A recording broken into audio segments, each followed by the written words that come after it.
You're listening to the Outstanding Life Podcast with your host, Johnny D, the motivational cowboy.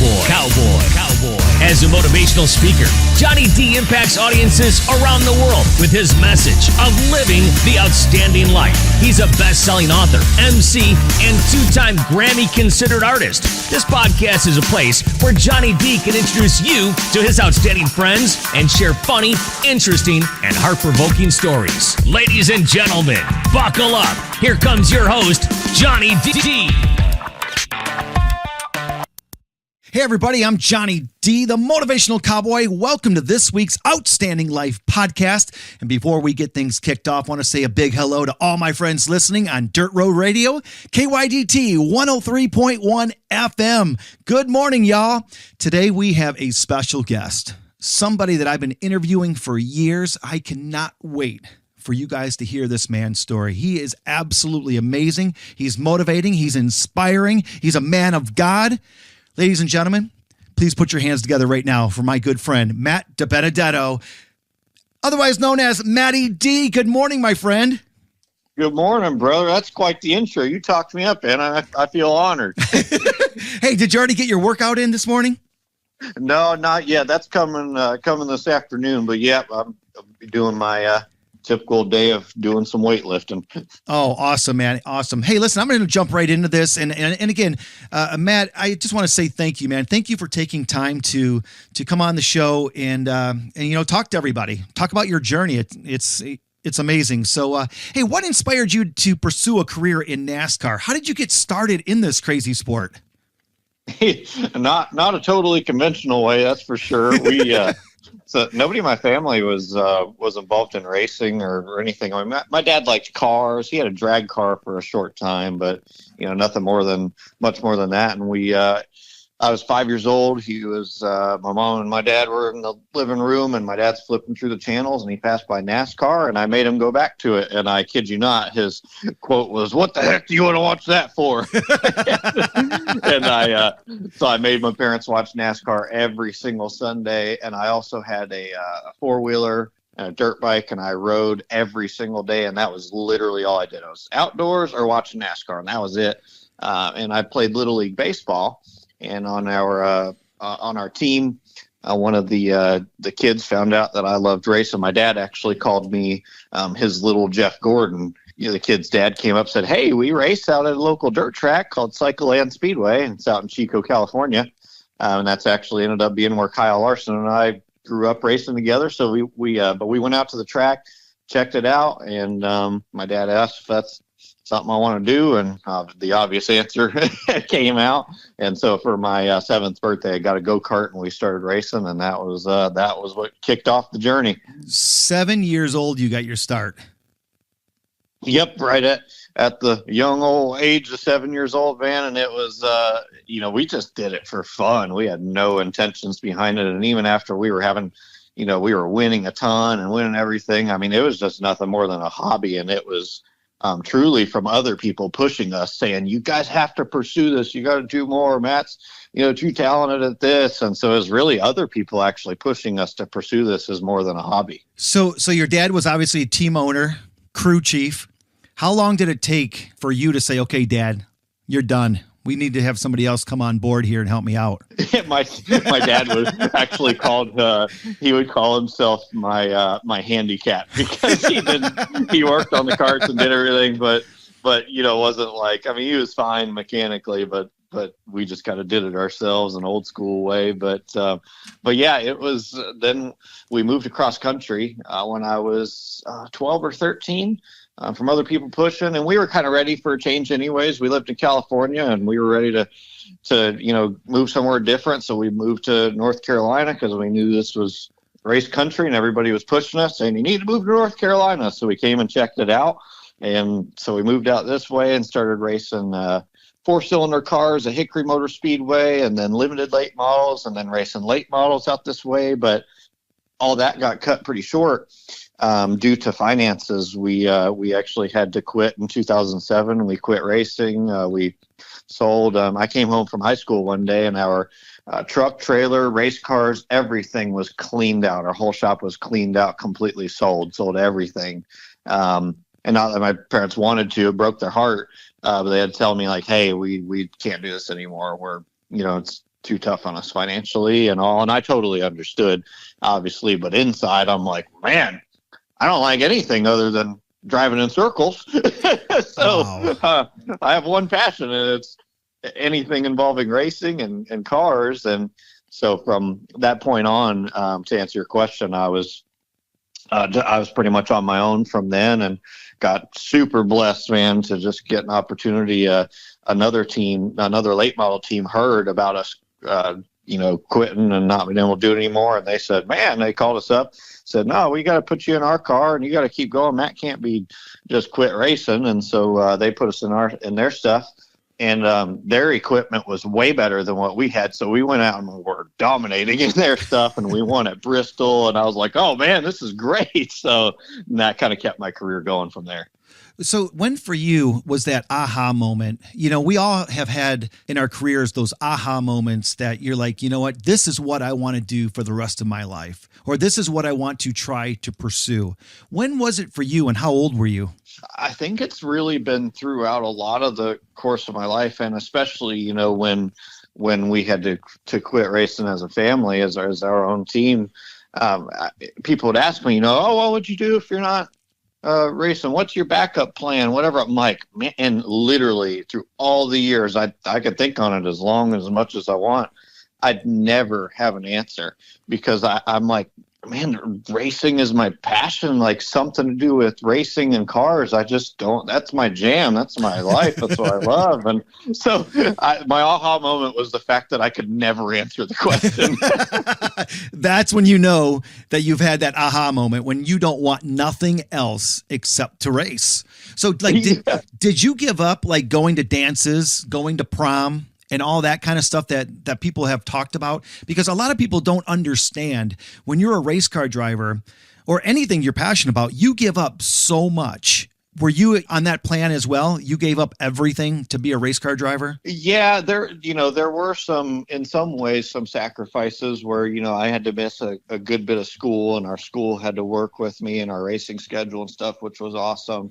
I did get to go to prom, luckily, which was cool. But yeah, there were a lot of things that we did miss, but I kind of had a little bit of a balance. I was so fortunate to have a great social life with friends and things. So I feel like I was fortunate to have a pretty good balance and all of it. But, to be honest, a lot of my best memories are all at the racetrack. Even when I was young and growing up and we're racing karts and stuff, we had so many friends and people, even from 7 to 12 years old, I raced karts with, that I'm still family / friends with to this day, which is amazing. And so I had a truly incredible childhood in a social sense, and racing really gave me so many friends and so many connections and things all through the ranks, that there are sacrifices in some areas, but big blessings in other areas that carry over all the way to even, present day. That's so cool. Matt, walk everybody that's listening that are, they may not be race fans. Walk us through your typical race day routine. Like, what do you eat? How do you prepare mentally and physically? What do you do to get ready for a race? Yes. Racing is, there's kind of two aspects I focus on. Is the physical side. Racing is much more physical than, what I think people would understand. Like I wore my Whoop fitness tracker at Road America a couple years ago in the 21 when we led a lot of laps there, and what we burn and my heart rate and all that stuff was about the equivalent of like 3 CrossFit workouts. So compared to me actually doing CrossFit stuff. So the fitness side is really big to me, and staying fit, staying healthy. And then, mental preparation. The easiest way for me to relate it with people is to say, hey, take an NFL quarterback, and what you would expect of that if you're placed in that position and you got your team, all the prep and all the things that are involved in that. And it's just maybe a little harder to see in some things in NASCAR, but take the same kind of logic and apply it, where you're everything. You have to be perfect. You have to be so prepared. You have to be so studied up. It's, it's definitely anything at a professional level, no matter what sport, definitely isn't like, oh man, you get to drive cars for a living. That's cool. You show up to the racetrack and race and have fun and go try and win and go home. It's like, oh no, it's basically like being a quarterback and you're preparing for, your playoff games and all that same kind of logic. So there's a lot to it. And I'm thankful to be more, mentally focused now than I ever have been, because you got to treat the races like a chess match. 100%. Do you have a favorite racetrack that you like to compete on, and why? Yeah, I would say two answers to this. One would be Bristol Motor Speedway is a cool place. If anyone hasn't seen that or anything, I would totally say check it out. And that's a bucket list place to go to. It's like a big coliseum, short track racing, super high banked. So I love Bristol. It's fast, and I've had a lot of success there. And then road course racing is, so then we're not just driving in circles. I love the right and left turns too. So road course racing is an absolute blast in stock cars. It's so much fun because the racing is really physical. I mean, we're laying bumpers to each other, kind of leaning on each other a lot. It's very physical, and it's super fun running our stock cars on the road courses. Now, Matt, let me ask you this. What is one track that you look at it on the schedule and you're like, I am not looking forward to that track? I am just, that is one track that gets me every time we go, mentally, physically. Do you have one of those tracks? Not totally. I would say the super speedways are kind of one of those that I think all the drivers have maybe a little bit of a love-hate relationship with. We won at Talladega last year, so I loved it then. I loved it at Talladega. But also, those are the races where, you're all in a pack and you can do everything right in the day, and then you just get wiped out and 15 or 20 cars pile up because you're all pushing and drafting and playing bumper cars at 200 miles an hour. So those races are really intense and can be frustrating sometimes, but also can be rewarding when it is your day. Matt, what do you do to stay focused during a long green flag run? How do you handle the mental and physical strain of driving at high speeds, just like you said, for hours at a time? Yeah, that's the thing is, even if you're in a 40-lap run and people are watching, and it's just like, oh, okay, they're just, just making a lot of laps now, and they're in the middle of a fuel run or whatever. The piece that is so important is if you start slacking off and giving up we're talking less than a half of a tenth of a second a lap. If you just start making little mistakes or whatever it is, that stuff adds up, and those things are the difference in if you win the race or not, or all the way down to if we have green flag pit stops and you don't get onto pit road perfect and maximize all your speed hitting pit road hard, and you get on the brakes just a couple car lengths too soon. Well, you gave up those couple car lengths.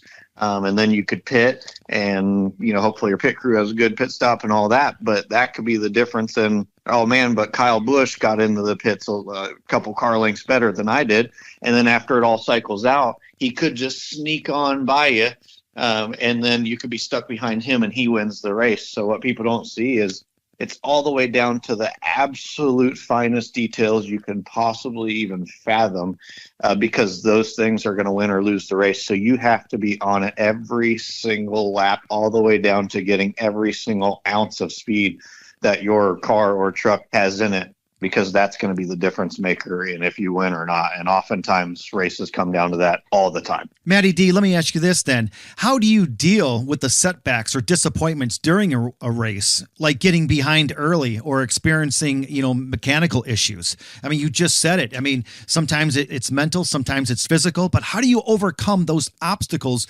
during a race? I used to not do that very well. I'm very fortunate. I'm thankful now, maybe just, getting older and God's calmed me down a lot. That's helped me more than anything. But yeah, you can't, you can't get flustered. It doesn't help anything. I try not to say anything that's not going to be productive. But how does that work out for you, Matt? It don't work out. Yeah, man, it's super important to just stay, because you're going to have things that don't go right, and sometimes your day is going to be defined by maybe a comeback, because, we race a lot of times per year. Not every one of them is going to go smooth, and you can have issues. And there's a lot of things that can happen on a racetrack that may not happen in other sports. Like in football, you're not going to run over a piece of debris and cut a tire down, Right. and in our sport, there's some, variables that just happen and are out of your control, where you got to play the long game and think of points, and you can't give up, and you've got to always be in it, not get down, and never give up. So you've got to be in the game from start to finish, no matter what happens, and try and keep the right attitude. And you got to play it as a chess match, and you also got to think the long game, because you're also playing the points game for the end of the season too. Matt, how do you deal with that then when you have two different people in your ear? I mean, you have your spotter as well as your crew chief. How tough is it when you want to do something, but they're telling you to do something completely different? Yeah, that's one of those things where I think, like any job or profession, your trust in your guys has to be there. Your trust and communication has to be there. And I've been guilty of this in the past, where I've really got to focus on my job and driving the race car, and then placing my trust in my spotter and placing my trust in my crew chief, that their jobs are separate, are different than mine. My crew chief's calling the race, my spotter's, working with him and calling, things on the racetrack for me, and my eye in the sky. So you really have to trust them, kind of like any job title. If I'm the boss and I'm micromanaging my people underneath me, they're not able to do their job properly. And sometimes there's going to be mistakes. Your crew chief, just like I make mistakes, my crew chief might make a mistake or call a race wrong or whatever, but your faith and trust has still got to be in them, all while understanding that we're all imperfect and we're not going to be perfect every single race. When that happens, who is it for you that comes over your earpiece to calm you down? Jesus, probably. No,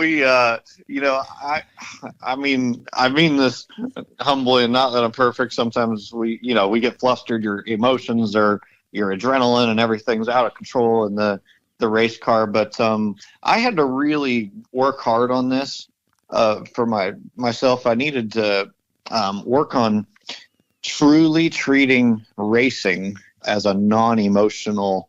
I had to cut all the emotions out and treat it like I'm sitting at a table in the dead silence playing chess with somebody. And it took a lot of work for me personally to get to that point mentally, but I started seeing how much it started affecting my thoughts, my clarity, my focus, and everything in life in general, but in the race car. And that's how I try and just and trusting and knowing that it all works out the way it's supposed to and going to, and I'm not going to fight against that. That sense of peace and calmness while I drive is not always perfect by all means, but that's what I really try and focus on. And if you do, the good thing is if you do start to get out of whack and whatnot, you got your team there, you got your crew chief, you got your spotter that are always encouraging. So we all, help each other to stay in line and stay focused on the goal. Does a race car driver ever have a perfect race? There have been some where everything does just kind of go your way. I don't, when we won Talladega last year, it was weird. I don't know if I'd call it a perfect race. We had to start in the back. We drove up to the front. Then we had an issue and had to go back to the back. We drove back to the front and we were in the perfect position. I'm like, yeah, all right, we're in third and we're ready to have a shot to win this thing. And then we actually had a right rear tire come apart with only 20 laps to go. And I'm like, oh, and then we go back to the back. And I was like, our day's probably done, but I'm going to try. You never know what can happen. And then we ended up driving back up to the front, and then we won the race. So that's not really a perfect day, but looking back on it, I would call that a perfect day because that was the coolest story and coolest achievement to say, yeah, we came from the back 3 times and won the race, Matt, I can't help but to think what a great life lesson you just said. There are times in our life, no matter how good or how bad things seem to be, there are times that if you want it to be perfect, you have to fight your way through whatever those things you're fighting through are. And if you do fight those things, good things will happen. I mean, what a great life lesson you just shared with us. Oh, man, racing has taught me so much, in life, and taking, analogies from racing, like looking out the front windshield. I mean, we always, it's amazing. It's just simple things. I'm like, hey, when we're racing, I got to start don't focus out the rearview mirror and be looking and worried too much about your guys behind you. We're focused on driving forward. Drive out the windshield, no matter what the circumstances are. If you cut a tire or something frustrating happens, we got to look out the windshield. And then I'm like, you get aha moments. I'm like, man, that kind of applies pretty well to life. I should focus on that. Matty D, what's the most memorable or exciting race you've ever been, a part of? You've been racing a long time. Do you have one of those races that right now, as I ask you that question, a race pops in your head? Yeah, the one that always pops into my head of just most memorable on a personal front is Bristol in 2019. I was driving for Levine Family Racing. We were, a growing team, and we went to Bristol, and we led the last, 100 and something laps, and we're flying and dominating, and we ended up getting stuffed a little bit into the wall and got some damage when we were lapping Ryan Newman at the end of the race. And that damage slowed my car down and actually cost us the win. And Denny Hamlin passed us right at the end. And that would have been my first Cup Series win, and would have been, absolutely huge. The team's first win and all that. And it was such a heartbreak. And I was like, man, I got out of the car dejected. But the whole place, all Bristol Motor Speedway, all the fans just cheers started erupting when I got out of the car.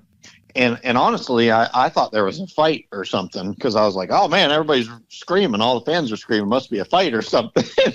And then I realized they were cheering for us because of the effort and knowing, how big that was for us as a team, and for me personally, my career and all. And that was such a memorable moment because I was really not sure how I felt emotionally. And the fans really carried me through probably one of my most dejected moments in racing, and that was a very pivotal time in my career. I remember that day, and you're giving me chill bumps right now just while you're explaining that story. Just thinking about that day, it was very memorable for all of us. And those of you that want to go back to YouTube and look at that, it's just an amazing moment. It was really cool. Getting off racing for a minute, you are married. You've been married for how long, Matt? Since 2015. It was actually Darlington race week. We got married. Oh, wow. Okay. Those of us that know you and your wife very well, you guys like to prank each other. What's the best prank you've ever pulled on your wife? And then I'm going to back it up with this. What's the best prank she's ever pulled on you? Oh, dude, this is an easy one. We were, but this was mean, but we were, I had my neighbors in on this one too. I put a fake rubber snake in our mailbox, and I put it where, like, when you open the mailbox, where it was propped up against it. So you open the mailbox and it pops out at you.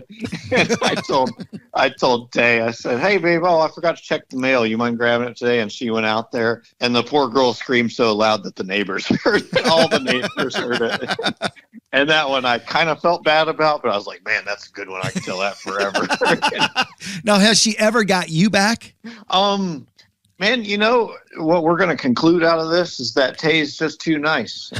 She doesn't really, she doesn't get me too much. She just, she's along for the torture of being married to me. That is awesome. I read or I saw the other day that, you're just a regular guy. People don't realize that. We look at you as a NASCAR driver, as a modern day superhero, but there are things that Matty D is afraid of. And I found out the other day, I read something or I seen something on social media, and you got a wasp stuck in your car, and I guess you weren't so manly about driving down the road with a wasp in the car. Can you please share with me and everybody else what happened that day? Yeah, I was driving. I have a Corvette, a new C8 and Z06 Corvette, and by the way, shameless plug there. I love driving for Chevy, and I love my car. But I was driving down the road, had the windows down, and a wasp flew right into the car. And I was like, oh, man, I wish I could have been one of these other drivers on the road seeing my reaction. And I start kicking my legs and my arms, and it's flying around me and freaking out and making sure I don't, veer out of my lane or anything at the same time. And I was like, yep, that's not my most manly moment. Glad that wasn't on camera. Has that ever happened inside the race car or the race truck? Have you ever got a bee or a wasp or something inside the race car? I have. I've had a wasp in my race car before, and he was along for the ride at a couple 100 miles an hour, but I think he eventually, got out of there. Luckily, that I didn't freak out as bad because our whole body is completely covered and protected because of all the fireproof gear.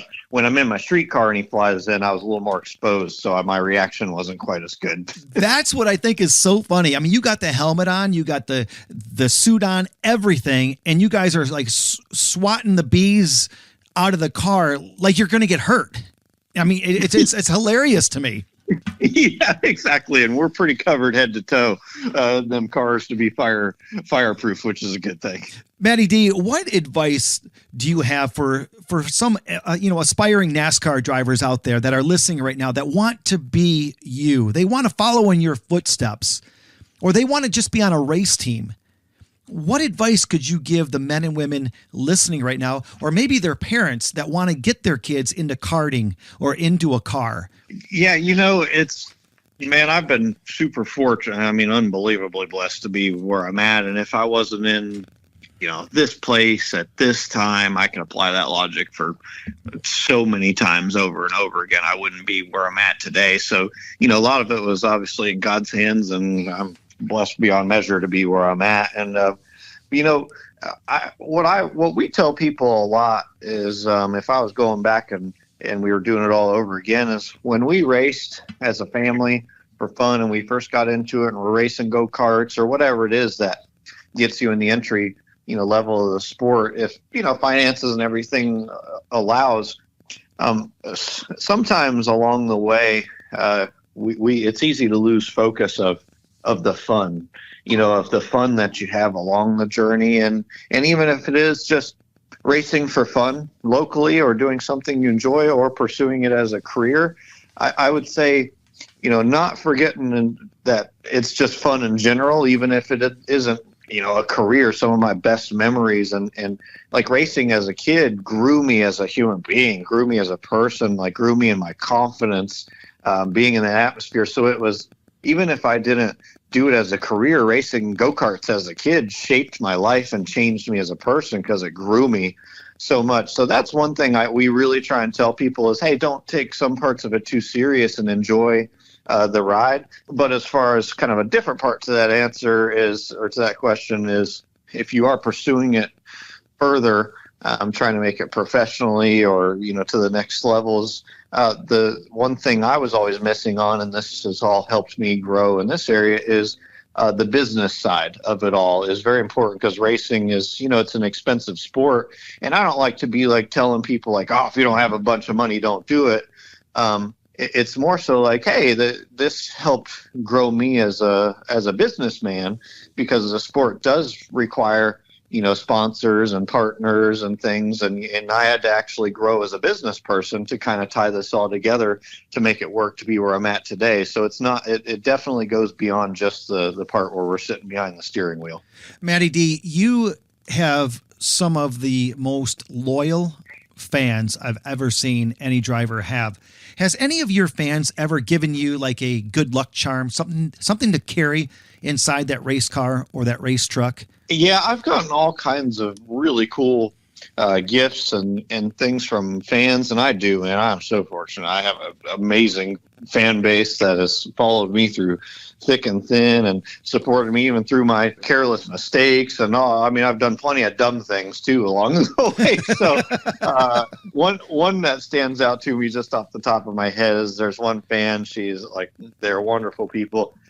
She gave me some Brian socks. Our dog Brian. She got us a pair of socks with Brian on it. So that was one of my favorite gifts that I've gotten from a fan. That is so cool. This question came in on social media. I couldn't wait to ask you. If you could have dinner with any race car driver in history, dead or alive, who would it be? Why? And what would you talk about? Oh man, that's a good question. Well, I'm going to answer this a little bit differently.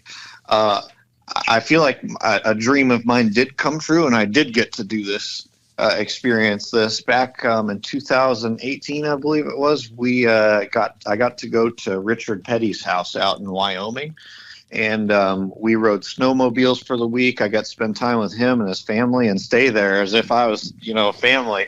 And Richard Petty's the king, man, and he's a hero of mine. But now he's just truly a personal friend. And such an awesome man. And that was the neatest week, sitting at the dinner table, riding snowmobiles, being at his house, and then sitting at the dinner table each night of the week with Richard Petty, hanging out, sharing stories and hearing him tell stories about racing back in the day. And oh my gosh, those guys are way more brave than I am. It's crazy, the stories they tell. I mean, safety's come a long way. That's all I'm going to say in racing. And that was such a bucket list thing and an experience that I will never forget, and a friendship that I value so much. And if you'd have told me as a kid that I would have been able to just hang out and become friends with Richard Petty, I'd be like, you're crazy. Do you ever just sit by yourself or sit with your wife and just say, you know what? Well, I got to pinch myself. After all these years, after everything I've been through, I'm still living my childhood dream. Especially as we talked about a lot, John, especially since my, coming to the Lord and my faith journey, 100%, I think all the time now I'm so much more appreciative of my job and what I do for a living. And I'm so much more like excited and appreciative like a kid going to the racetrack and appreciating all the people and all that. It's like I've just come to life and 100%. I like, there's all the time where I tell people if they're talking about the job or the struggles of what we do or whatever, I'm like, yeah, 100%. No job's easy. Nothing's puppies, rainbows, and unicorns. But at the end of the day, I drive race cars for a living, and I have to remind myself of that all the time. And when I just think back to how fortunate I've been along the way, it's very humbling to say the least. Matt, one thing that I respect more than anything else about you, and there's a lot, but the one thing that I respect the most about you is you are not afraid to talk about your faith. I want to ask you, has your faith always been there since you were a young man? Is this something that just happened where you found the Lord? Could you kind of tell me and the listeners how you found God? Oh, yeah, definitely. I've been on a wild ride in life the last few years. To answer that, no. I mean, of course, if you asked me all my upbringing and all the years of my life, if I believed in God, yeah, my answer would have been yes. But you know who else believes in God? The devil. Right. Everybody, like internally knows, there's a creator. It actually takes an immense amount of faith to believe there's not. So, but. This racing journey really, God used it to truly save my life because it can be very, very, very, very stressful for sure. And I kind of had a plethora of things bearing down on me in life all at one time, and racing was stressful, and my dad was battling suicidal thoughts and issues and things. And then my wife and I couldn't get on the same page on things and weren't doing well. And I could tack on more and more and more on that list. And one thing I want people to keep in mind is from the outside looking in, if you're looking on social media land, my life looked great. It's like, oh man, Matt drives a Lamborghini and has a big house and all this. He's just, I want his life. But what people don't see is we're all equally, broken and battle this disease. We all have this one disease. Every bit of humanity has this one disease, and it's called sin. And it decays our life, and it leads to death and destruction. But I was living blindly to that, and I was living for my truth, and my focus was on myself, and my focus was on this world, and my focus was on the temporary. But all these struggles ended up truly saving my life because I saw this quote the other day from actually a Christian friend of mine who shared it. It's said the quality of your life will be determined by the quality of questions that you ask yourself. And I'm like, man, that is so good, because all these things bearing down on my life got me to finally ask the real questions that I should have been asking all along. Is like,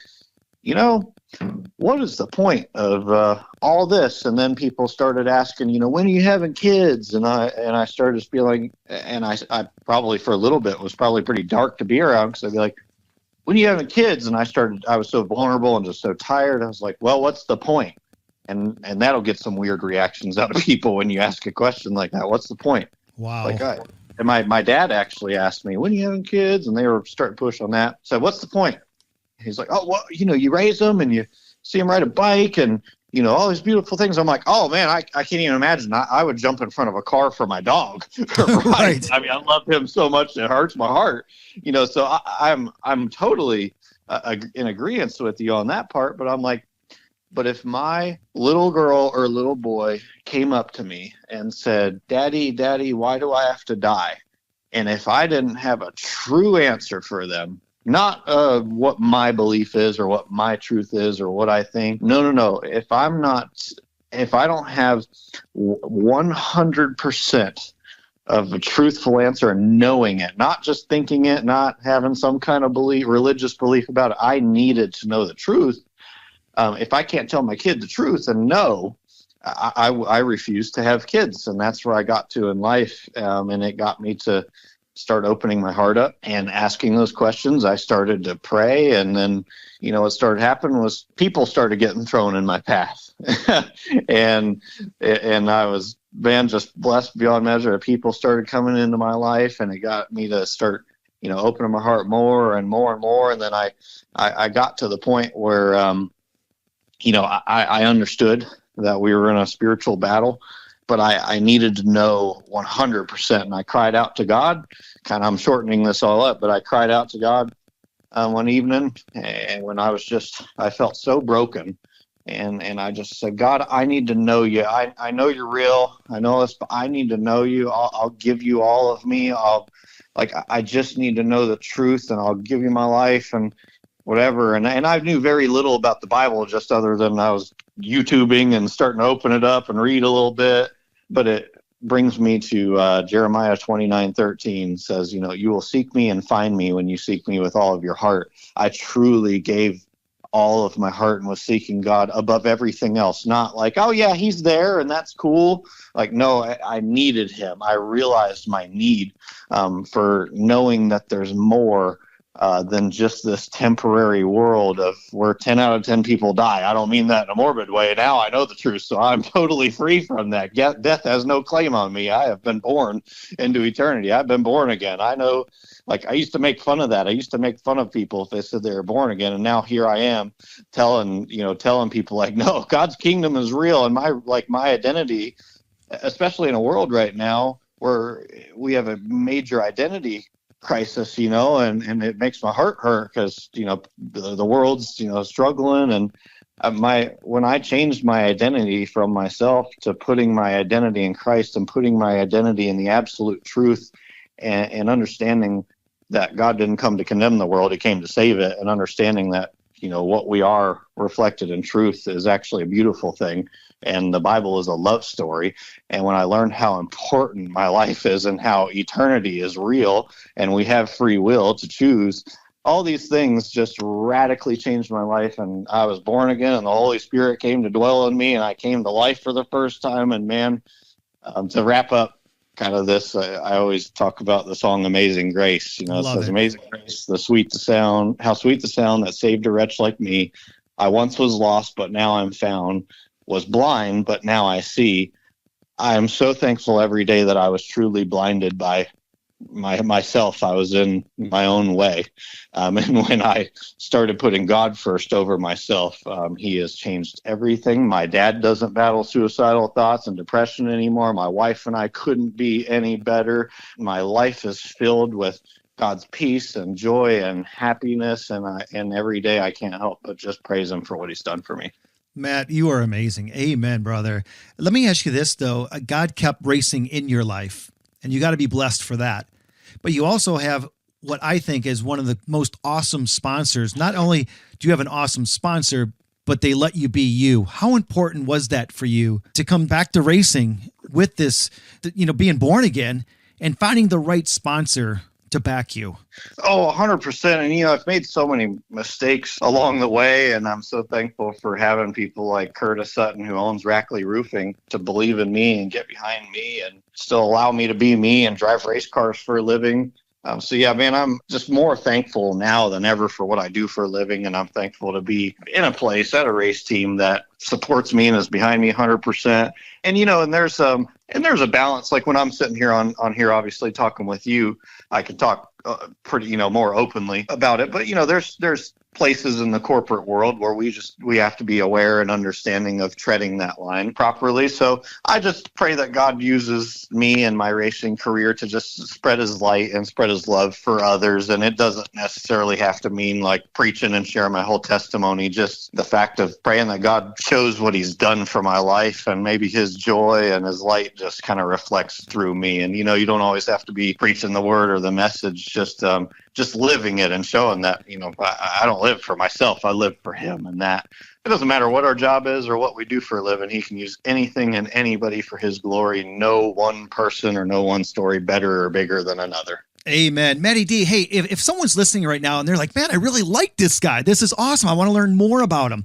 Do you have a website? Can they buy, your hats and T-shirts and stuff like that? Oh, yeah. We're working on all that to make it even coming out with Tay's actually in charge. My wife Tay is kind of in charge of our merchandise. So we're making some cool changes, got some exciting things coming there. But all our merchandise is on mattdracing.com. So that's my website. All my stuff's on there. And then my social media stuff. I have a YouTube channel, and then we have Facebook page, Matt DiBenedetto Racing, my Instagram, Matt D Racing, same with my Twitter. So yeah, we've got all the channels, man. Would love the support and the following. Matty D, if you could pick any celebrity to take for a hot lap in your race car, who would it be and why? Oh man, that's a hard one. I feel like I'd have to think on that one. I don't have the answer off the top of my head. I did get to do a cool one though. My wife Tay was probably the most jealous of this one. I got to take Greg Olson, who was, a receiver tight end for the Panthers, on a ride along at Charlotte Motor Speedway, and we got to spend some time together. So that was actually selfishly very cool. So I don't know. We've gotten to meet some awesome people, so many cool people along the way. And Justin Hartley, who's an actor, has become a friend. And it's so neat in our sport how many, amazing people come to these events. Have you ever taken your wife for a hot lap? Oh yeah. What was that like? Did you get in big trouble for that? I mean, was she literally scared to death?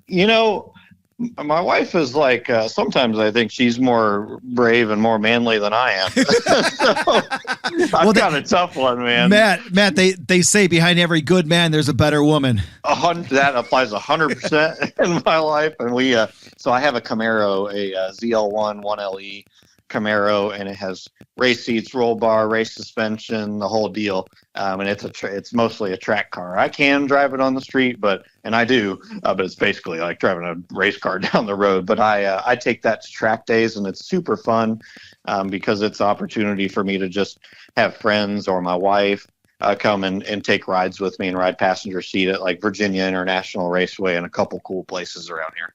Oh, that is so cool. When you have a bad day on the racetrack and you go home, what do you do? Or let me ask you this, who do you talk to get over that bad day on the track? My wife is definitely a godsend to me for sure, because she helps kind of she balances me out for sure, because my wife is different than me in the ways that I need her to be different than me, and has a good level head. So I would say, I bounce a lot off of my wife and talk, and that helps because, just like any job, everybody has struggles and things in any profession, in any job, and you need that counterpart, or whether it's a friend or your wife or whatever, to be able to bounce those things off to and be reminded that, of the big picture. And then obviously, of course, praying and trying to keep everything in the big picture. I always say if I didn't carry an eternal perspective throughout my day-to-day life, I'd be just a big old hot mess and disaster. I'm already enough of a hot mess, so I don't need to be anymore. Matty D, what's your favorite trophy inside your trophy case or in your man cave? And I know you have a lot of them throughout the years of you racing, but the one that sticks out the most right now to you, what would you say it is? It's definitely that Talladega trophy from last year. That's such a special place. I mean, just I mean, as a kid, loved watching Talladega and super speedway racing, and to fast forward and actually win there and have the trophy. And also, by the way, that trophy weighs 80 pounds. So that makes it extra memorable. I had to tow it out of the racetrack. I couldn't carry it. I was tired after the race too. I put it on a little rolly cart and had to wheel it out to my rental car, and I carried it on the airplane. Where in the house is that? I mean, is it you open the front door and there that trophy sits?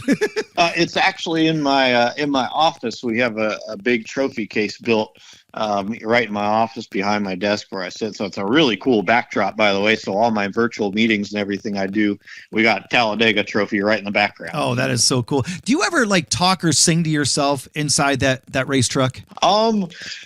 You know, I'm always pretty like, there are some weird times where you do get to like talking to yourself, but while your focus is still completely solely on what you're doing. So I'm usually super mentally, I mean, physically too, but super mentally exhausted after races, because it's like being just laser focused for a few hours straight. And then after you're done, it's like, wow, you just get completely depleted. It's like you've drained all those pathways for being so laser focused for that long. It's like something that we'd normally be laser focused on for a really short time, you're trying to extend it out over the course of hours. So it just drains you. Matty D, earlier I asked you what the funniest prank you've ever pulled on your wife has been, but I know you NASCAR, drivers, one, you guys have money and you guys can do just about anything you want when it comes to a prank.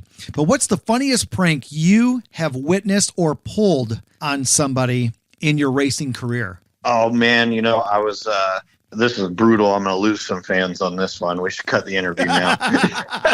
Or maybe you might gain a few. Yeah. I was driving for Joe Gibbs Racing years ago. This was early in my career. And one of my buddies over there would always come to the shop, give me a hard time. Or he'd always like pinch my nipples like really hard and would like just torment me a little bit. And I kept telling him, for a long time, I said, boy, I'm going to get you back, and it ain't going to be pretty. And he kept doing it. But then I started asking him, oh, what you doing tonight? What you got going on? And, usually be like, oh, nothing, just going home or whatever. And then this is terrible. And one night he was, I think he was he had a dinner with his wife or his girlfriend at the time. And I think he was,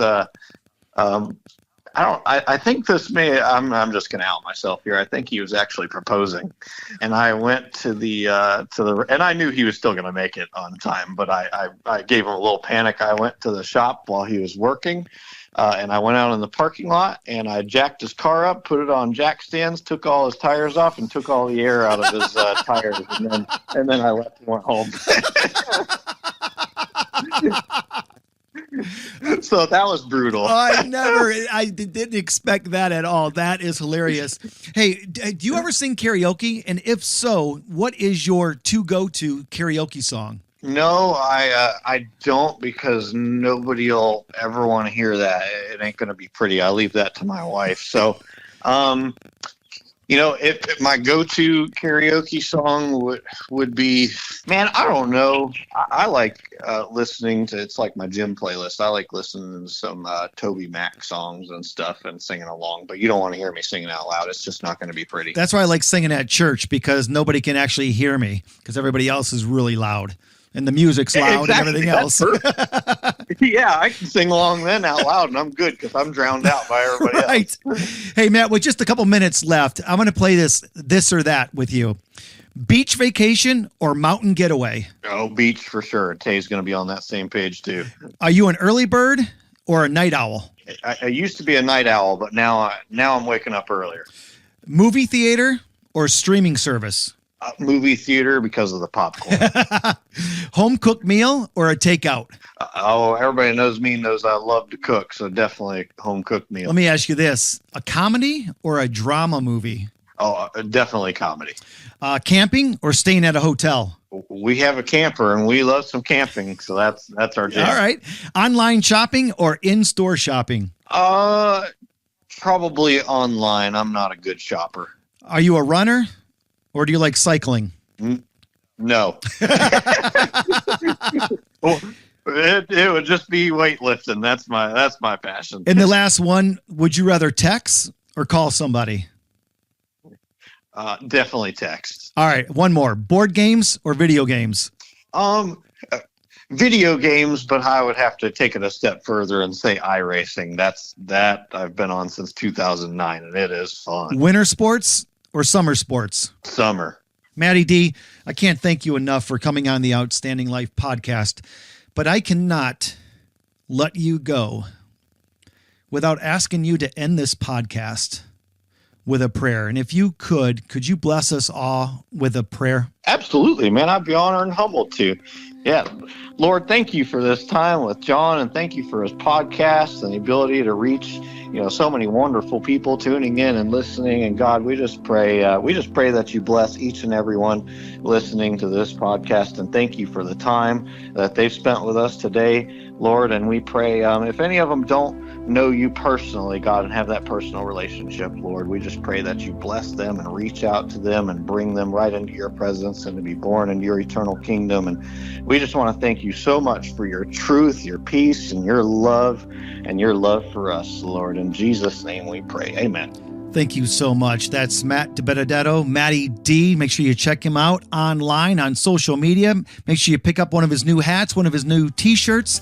Again, I just want to thank you, everybody listening to the Outstanding Life podcast. Again, I'm Johnny D, the Motivational Cowboy, telling you, be safe, have fun, and have yourself an outstanding day. We'll see you next time right here on the Outstanding Life podcast. Thanks for listening to my Outstanding Life podcast. I hope that you found inspiration, motivation, and confidence in your own life through the stories and experiences shared today by NASCAR driver Matty D. Remember, life is a journey, and it is never too late to start living an outstanding life. So take the first step and believe in yourself. Keep listening to the Outstanding Life podcast on all major platforms, and stay tuned for more amazing episodes that will lift your spirits, challenge your thoughts, and make you laugh. Once again, thank you for joining us, and continue to live your life the way it was meant to be lived, with purpose and joy. Have an outstanding day. Are you planning a conference, convention, meeting, assembly, or any live event that needs a guest speaker? I would love to be a part of it. For more information, visit motivationalcowboy.com. Have an outstanding day. Thanks for listening to the Outstanding Life podcast. Follow Johnny D on Facebook, Twitter, and Instagram at Motivational Cowboy. If you or someone you know would like to be a guest on the show, advertise, or would like to make a donation, please visit motivationalcowboy.com. And remember to have an outstanding day.